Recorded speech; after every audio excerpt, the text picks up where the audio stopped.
جسارت digital میں خوش آمدید۔ آج ہم پاکستان کی تاریخ کے ایک ایسے واقعے پر بات کر رہے ہیں جو 30 سال بعد بھی ایک راز کی طرح محسوس ہوتا ہے۔ 8 جنوری 1993 حاضر service army chief general Asif Nawaz Janjua کی اچانک موت۔ سرکاری وجہ تو بتائی گئی کہ دل کا دورہ تھا، لیکن کیا یہ واقعی اتنا ہی سیدھا معاملہ تھا؟ آج ہماری بحث کا مرکزی سوال یہی ہے کہ کیا یہ ایک طبعی موت تھی یا اس وقت کے سیاسی طوفان میں چھپی کوئی سازش؟ میرا موقف یہ ہے کہ تمام تر شکوک کے باوجود جو ٹھوس شواہد ہمارے پاس ہیں وہ طبعی موت کی طرف ہی اشارہ کرتے ہیں۔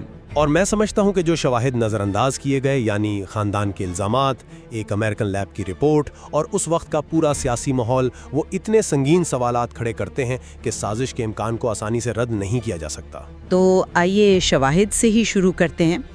میرے نزدیک سب سے وزنی ثبوت سپریم کورٹ کے جج جسٹس شفیع الرحمان کی سربراہی میں بننے والا عدالتی کمیشن ہے۔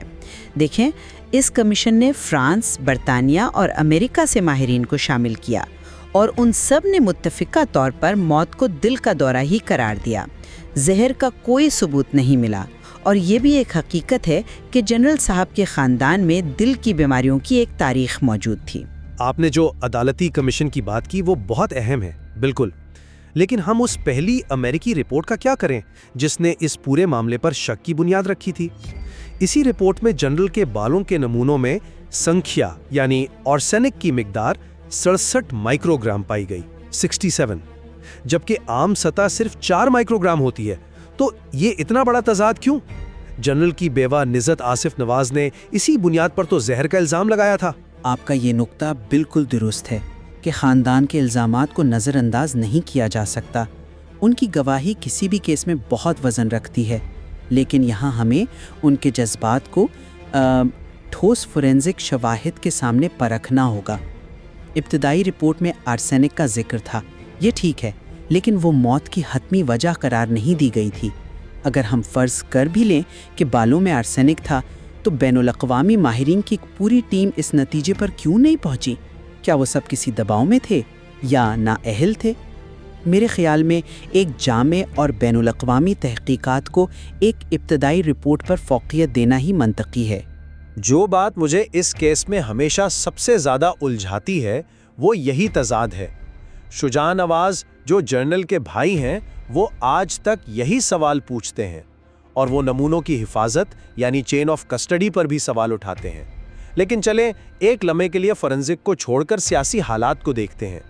کیا اس وقت جنرل کی موت کا فائدہ اٹھانے والے لوگ موجود نہیں تھے؟ وزیر اعظم نواز شریف سے ان کے تعلقات وہ شدید کشیدہ تھے۔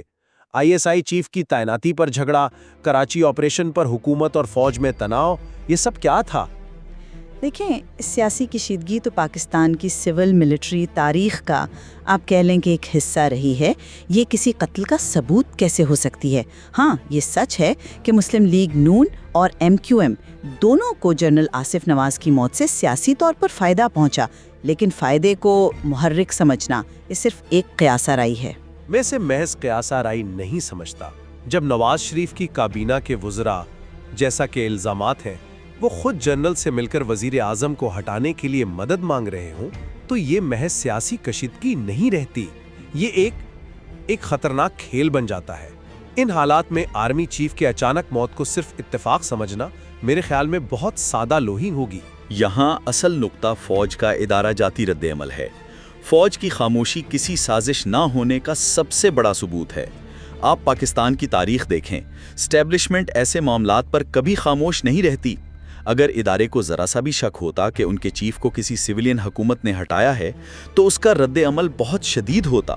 اس لیے یہ خاموشی محض ایک نقطہ نہیں بلکہ خود ایک فیصلہ کن ثبوت ہے۔ یہ بھی تو ہو سکتا ہے کہ فوج نے ادارے کے وسیع تر مفاد میں خاموشی اختیار کی ہو تاکہ ملک مزید عدم استحکام کا شکار نہ ہو، لیکن اس کا مطلب یہ تو نہیں کہ سوالات ختم ہو گئے ہیں۔ آخر میں میرا موقف یہی ہے کہ اگرچہ حالات اور کچھ ابتدائی رپورٹس نے سازشی نظریات کو جنم دیا، لیکن ہمارے پاس ایک اعلیٰ سطحی عدالتی کمیشن اور بین الاقوامی ماہرین کی حتمی رپورٹ ہے جو موت کو قدرتی قرار دیتی ہے، اور ٹھوس ثبوتوں کے بغیر قیاس آرائیوں پر تاریخ نہیں لکھی جا سکتی۔ اور میں یہ کہوں گا کہ بالوں میں آرسینک کی وہ غیر معمولی مقدار، خاندان کے مسلسل الزامات اور اس وقت کے دھماکے خیز سیاسی حالات، یہ سب اس فائل کو اتنی آسانی سے بند کرنے کی اجازت نہیں دیتے۔ سرکاری کہانی آج بھی نامکمل لگتی ہے۔ جنرل آصف نواز کی موت صرف ایک فرد کی موت نہیں تھی، یہ پاکستان کے اقتدار کی راہداریوں کا ایک ایسا راز ہے جس پر وقت کی گرد تو جم گئی ہے، لیکن سوالات آج بھی زندہ ہیں۔